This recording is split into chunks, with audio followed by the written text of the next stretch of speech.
There is a photograph from the 1962 Senate campaign in Massachusetts that most people have walked past without stopping to look. Ted Kennedy is in the center. He is 30 years old, 6 feet 2, dark-haired, with the particular American confidence of a man who has never had reason to doubt that rooms will arrange themselves around him. He is shaking hands with someone. He is smiling the Kennedy smile, the one that photographers understood was the point, the thing the camera needed, the thing that would move votes.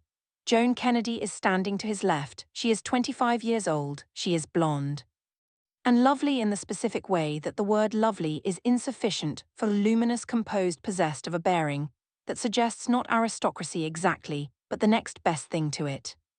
Which is the confidence of a woman who has worked very hard at something and become very good at it, where the something is the performance of being exactly what is required of her. She is smiling too. The smile is practiced. Cameras are present, and she has understood in the 4 years since she married into this family that cameras are always present, and that what you show the camera is not what you feel but what is needed. She has become expert at the distinction. What she is feeling in the photograph is not captured. It is never captured in any of the photographs. That is, in the end, the story. Joan Bennett Kennedy spent 24 years married to one of the most powerful men in American political history. She campaigned for him. She raised his children. She appeared at the events and the rallies and the funerals and the christenings, and the endless, relentless procession of occasions that constituted life inside the Kennedy dynasty. And she appeared at all of them composed and elegant and ready, always ready, with the smile that the camera needed. She was also, across those same 24 years, slowly and publicly and completely alone. Not alone in the literal sense. She was surrounded, always, by the Kennedy world, by the staff and the operatives and the family members and the press corps that constituted the oxygen of that world. But alone in the sense that matters. Alone in the sense that the person she was, the woman who had studied music at Manhattanville College and played piano with genuine feeling, and had a rich interior life that had nothing to do with politics, that person was not visible inside the marriage. Not valued inside the dynasty, not protected inside the institution that consumed her husband's attention and her own identity with equal thoroughness. This is not a story about Chappaquiddick, though Chappaquiddick is in it.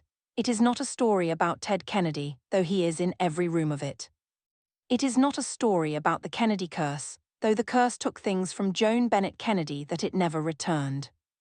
It is a story about a woman who lived someone else's life for 24 years, who said so, who was not heard, and who spent the next 4 decades trying to remember who she had been before the photographs started. The world before Bronxville, 1936–1958.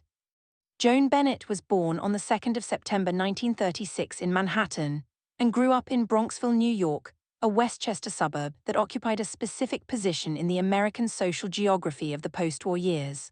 Comfortable, respectable, aspirational.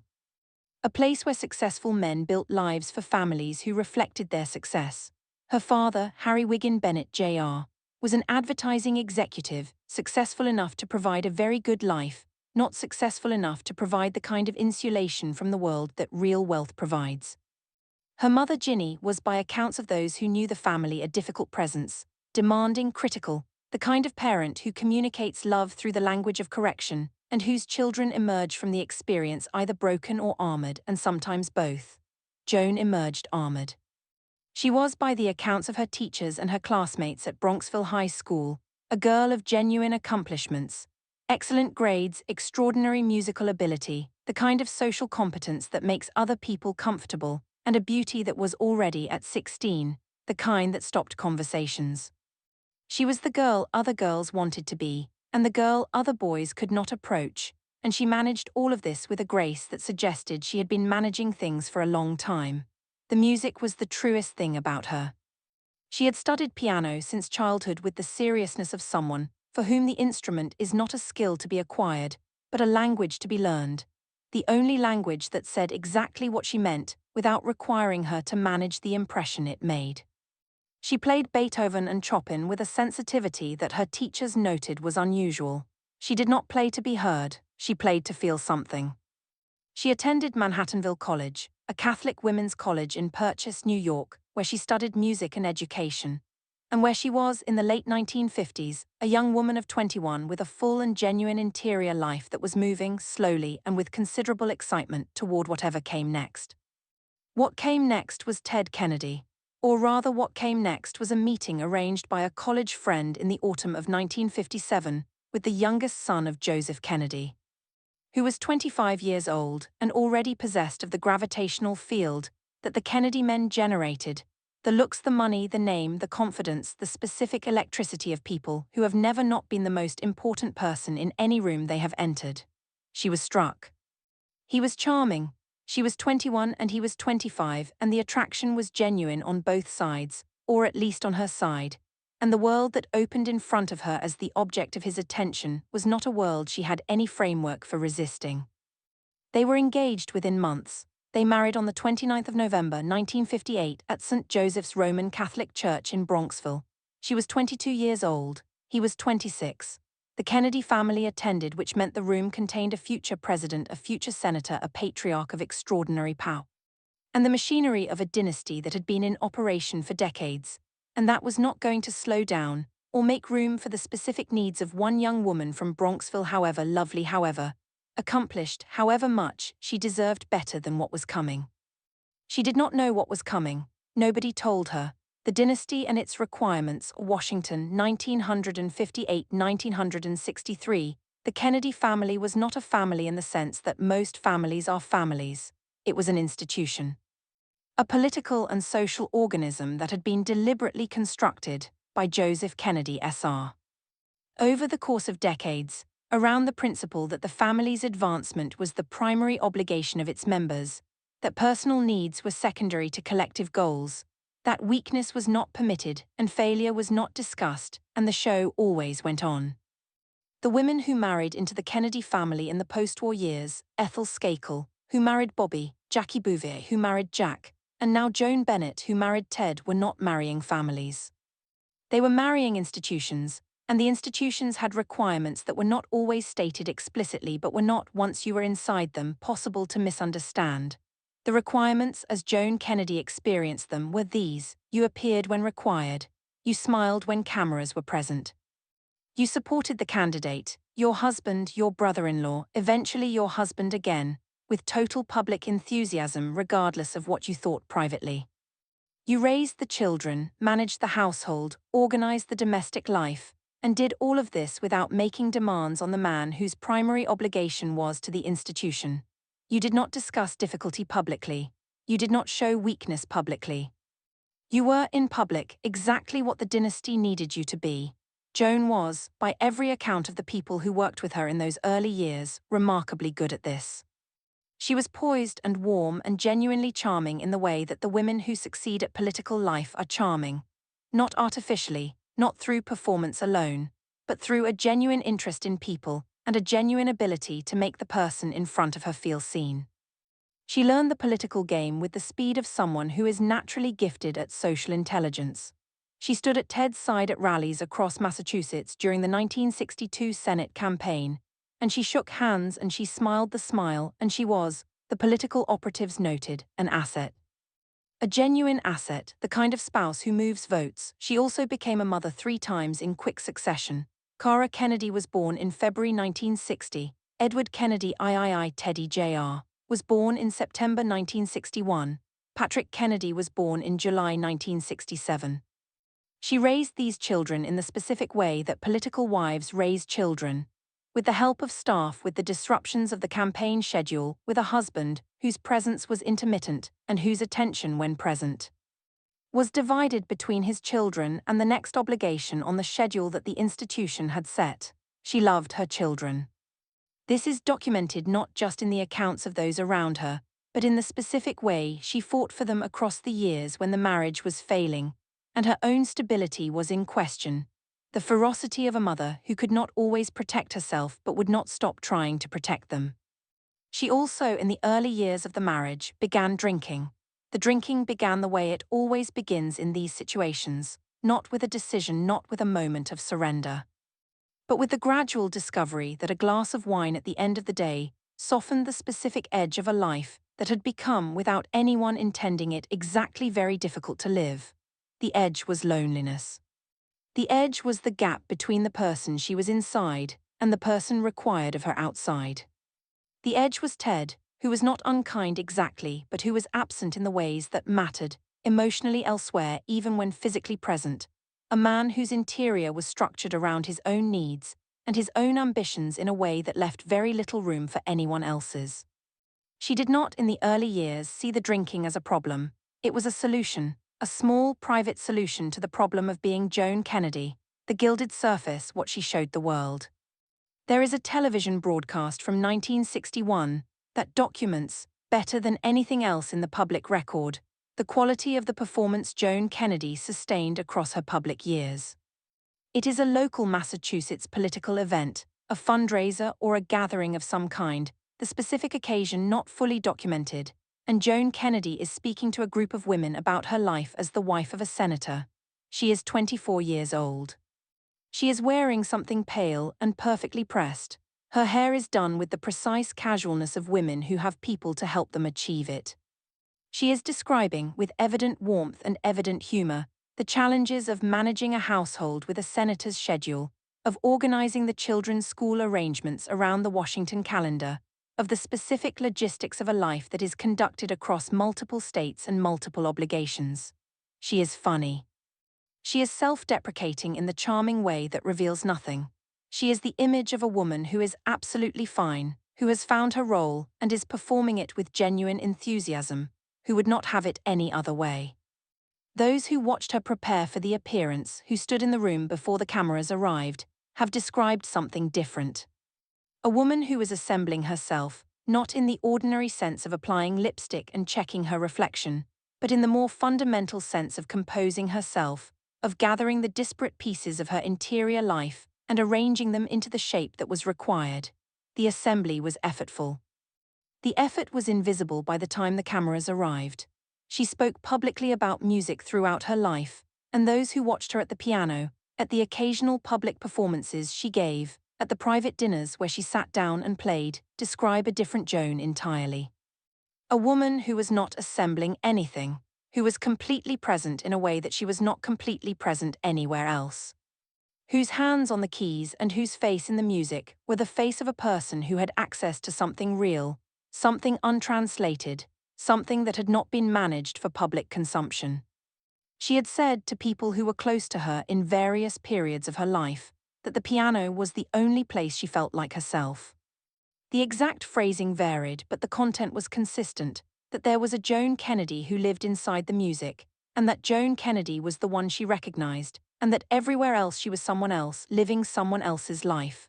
Living someone else's life. That phrase, which she expressed in various forms across the years, which friends and acquaintances and interviewers report as a consistent theme of her self-description, is the most honest thing in the record. It is the thread that runs through everything that followed.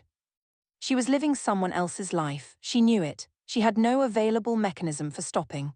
Chappaquiddick, July 1969. On the night of the 18th of July, 1969, Ted Kennedy drove off the Dyke Bridge on Chappaquiddick Island, Massachusetts, into a tidal channel. In the car was Mary Jo Kopchen, a 28-year-old former campaign worker.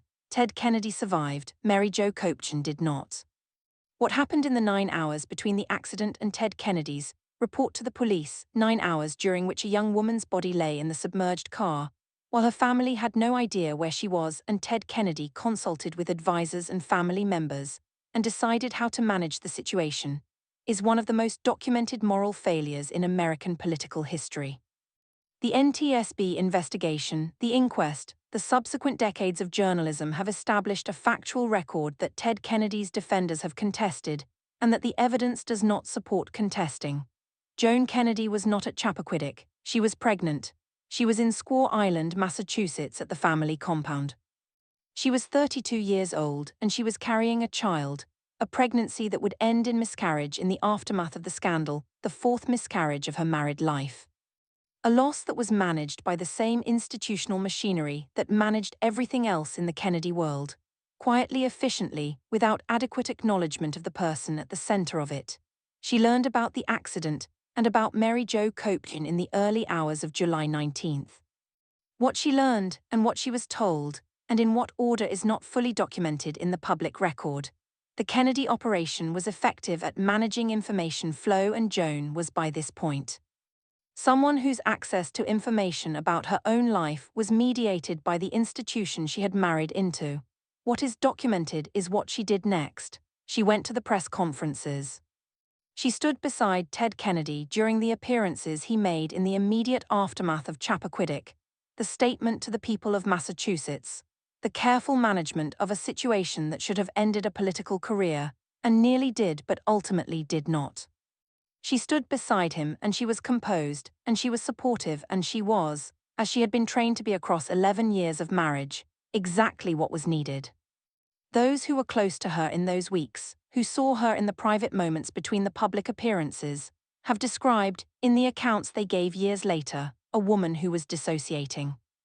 Not in the clinical sense of a mental health crisis, but in the more ordinary and more devastating sense of a person who is enduring something by removing herself from it, by watching it happen from a sufficient internal distance that the happening does not fully register.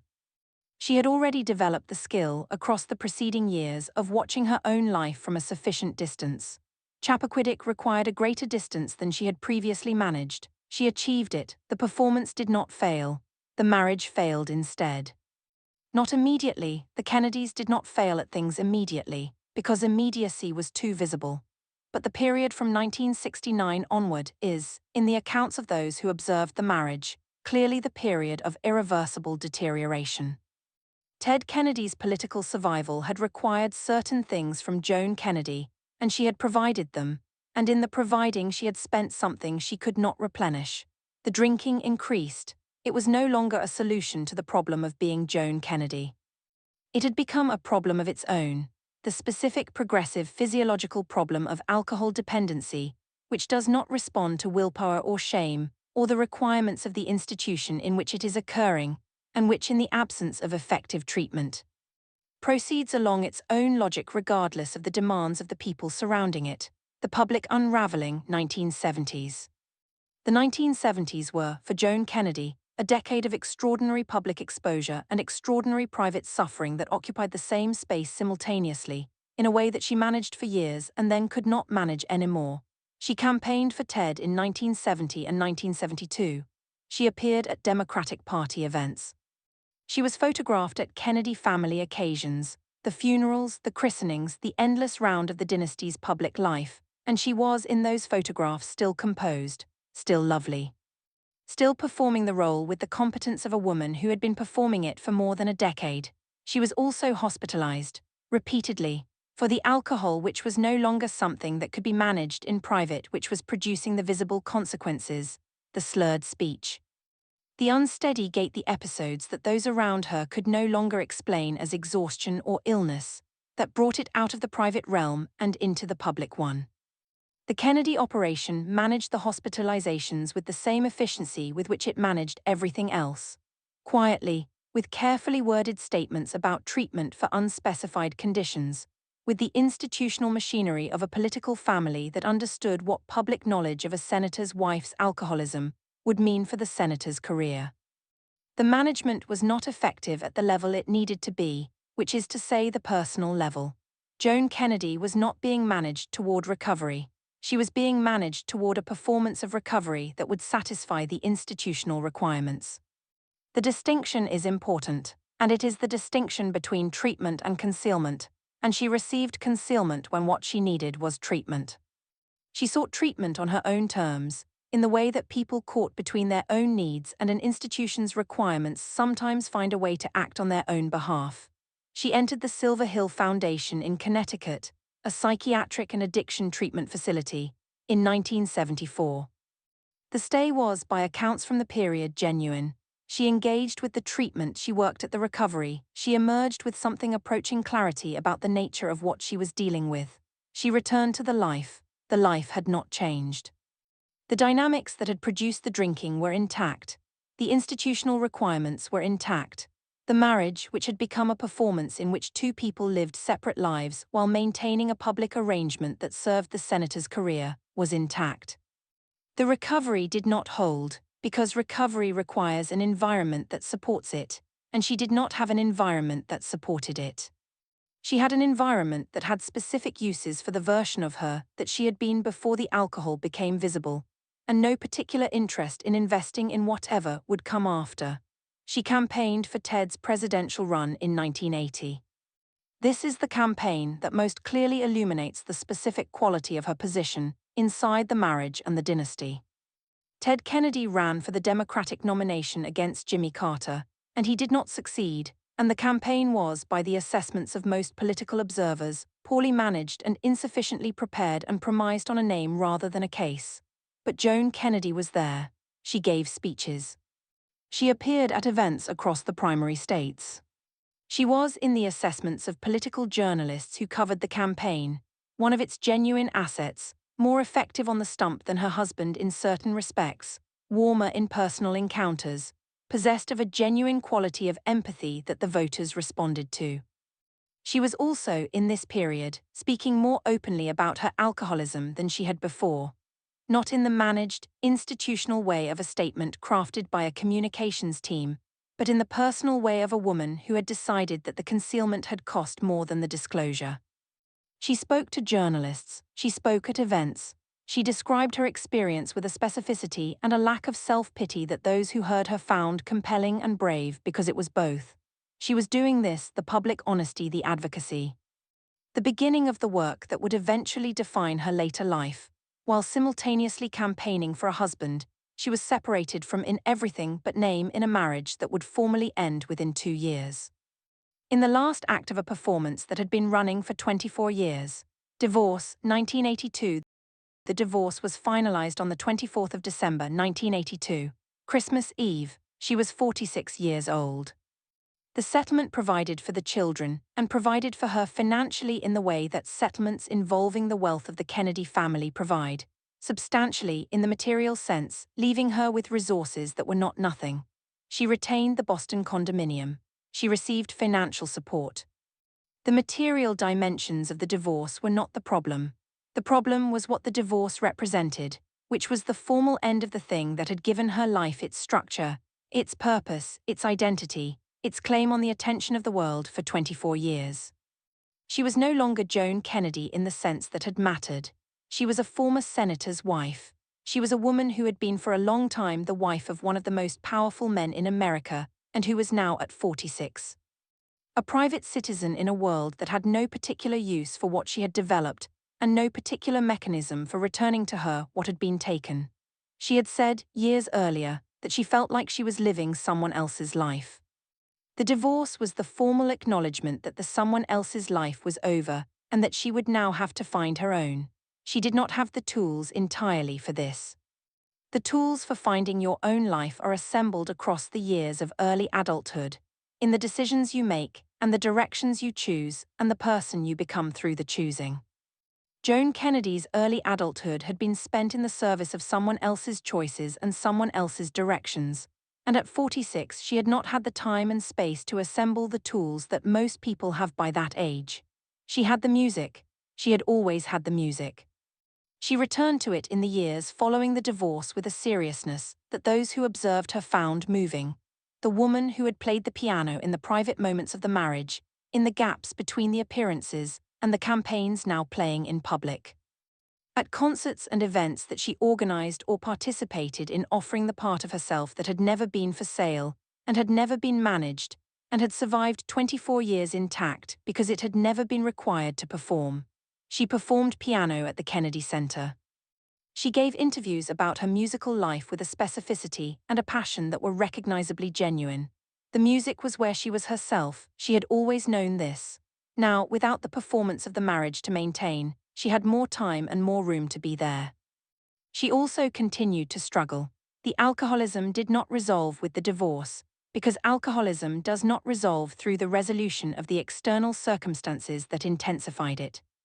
It resolves through sustained treatment and genuine recovery, and that recovery is not linear, and it takes years longer than people want it to take.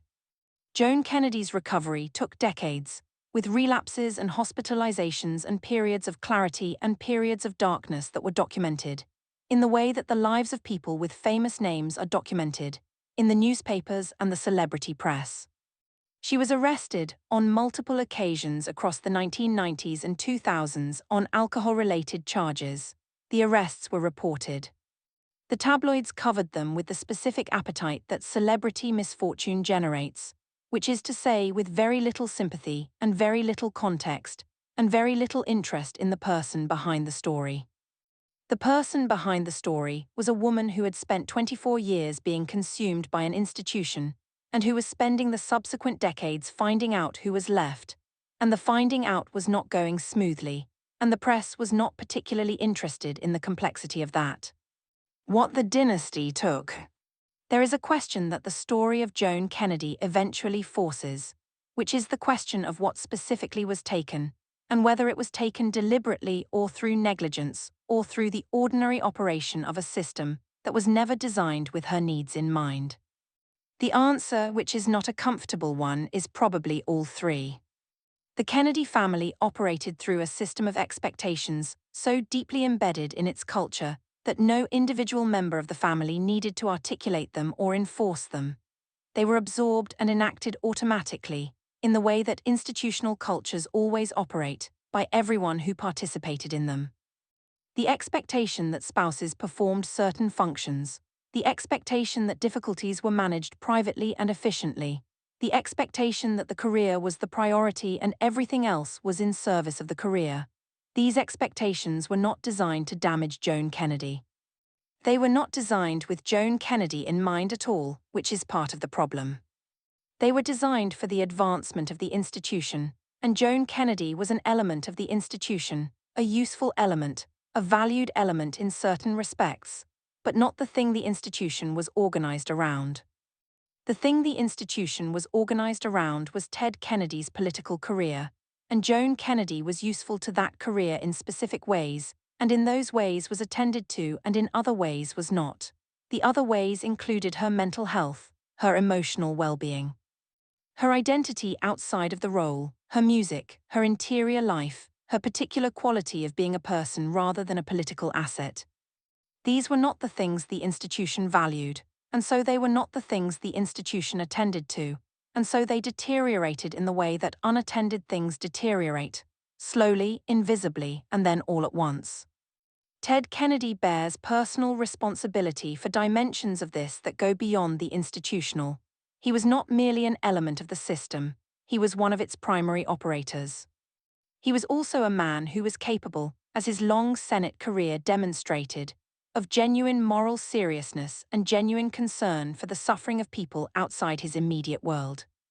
The question of why that concern did not extend to the woman in the house next to his is one he does not appear to have answered publicly, and he died in 2009 without having fully reckoned with what his marriage cost her. He spoke about her in interviews given across the years, with a care that seemed genuine and a vagueness that seemed evasive. He acknowledged that the marriage had been difficult and that she had suffered. He did not go further. The Kennedys did not go further. Going further was not, in the institutional culture, something that was done. What was done instead was the management of the record, the careful positioning of the Chappaquiddick incident as a tragedy rather than a moral failure. The careful positioning of the drinking as Joan's problem rather than a symptom of a marriage and an institutional environment that had produced it. The careful positioning of the divorce as a mutual decision rather than the formal conclusion of a process of abandonment that had been underway for years. The record is managed. It has been managed for 60 years, and Joan Kennedy is still alive, which means there is still a person who knows what the record does not contain.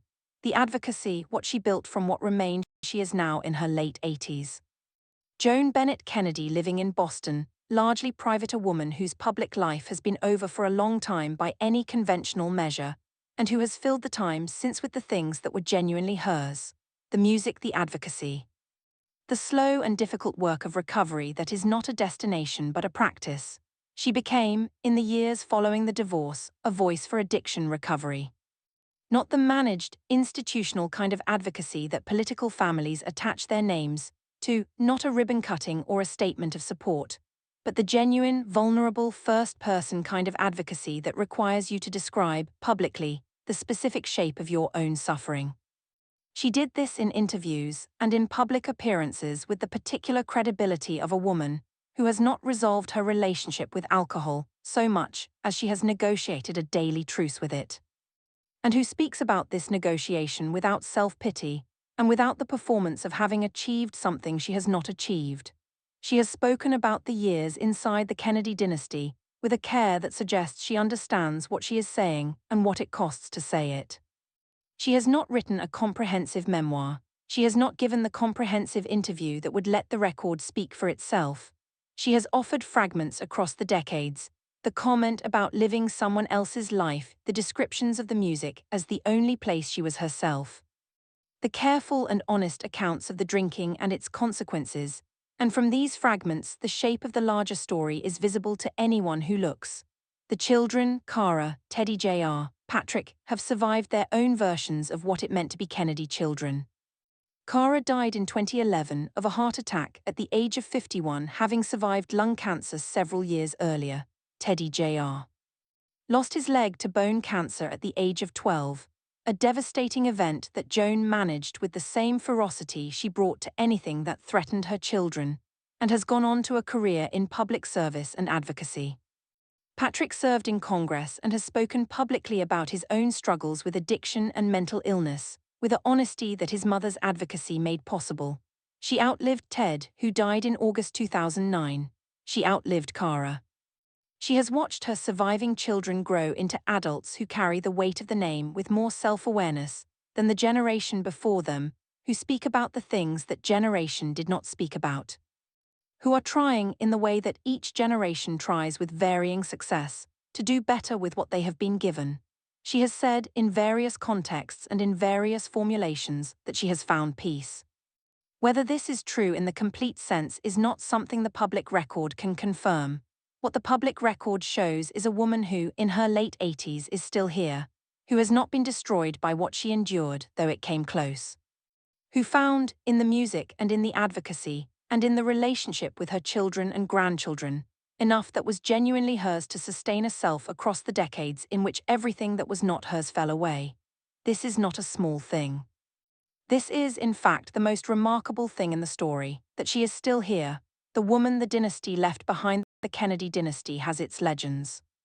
The assassinations, the Camelot mythology, the eternal flame at Arlington, the saluting child, the Chappaquiddick Bridge, the plane going down over the Atlantic. These are the events that the history books record and the documentaries recreate, and the public imagination returns to with the persistence of fascination. Joan Kennedy is not in the legends, she is in the margins.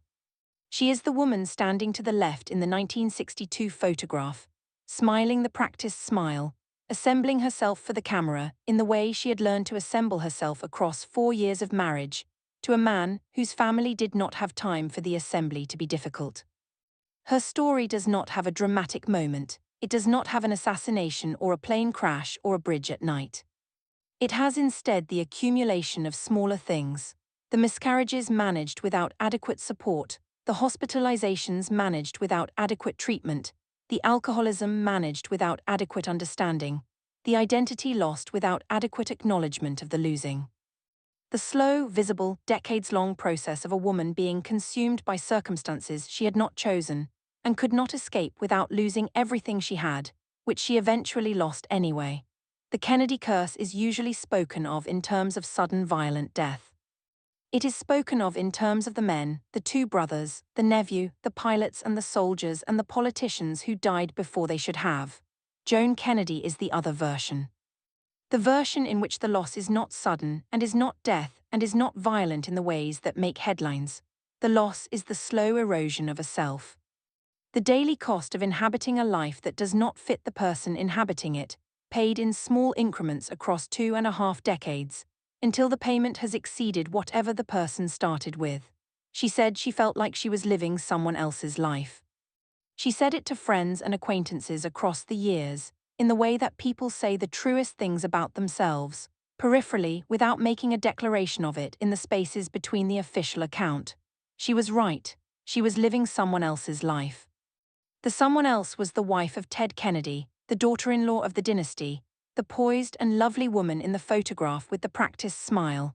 That person was real in the sense that she existed and functioned and achieved things. She campaigned for a senator and raised his children and managed the public face of a marriage that was privately failing and sustained the performance across 24 years with a consistency that required extraordinary effort. She was real, but she was not Joan. Joan was the one who played the piano and felt something. Joan was the one who knew from somewhere inside the performance that the performance was not her. Joan was the one who said to anyone who would listen that she was living someone else's life, and who was not heard and who kept saying it anyway. She is still alive, she is in her late 80s.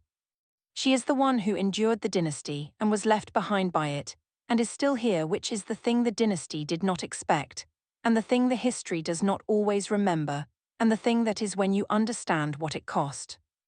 The most extraordinary fact of the entire story: the woman the dynasty left behind is still standing. That is who she is. That is what she built from what they left her. If you enjoyed this video, please like and subscribe so you never miss out on more fascinating stories.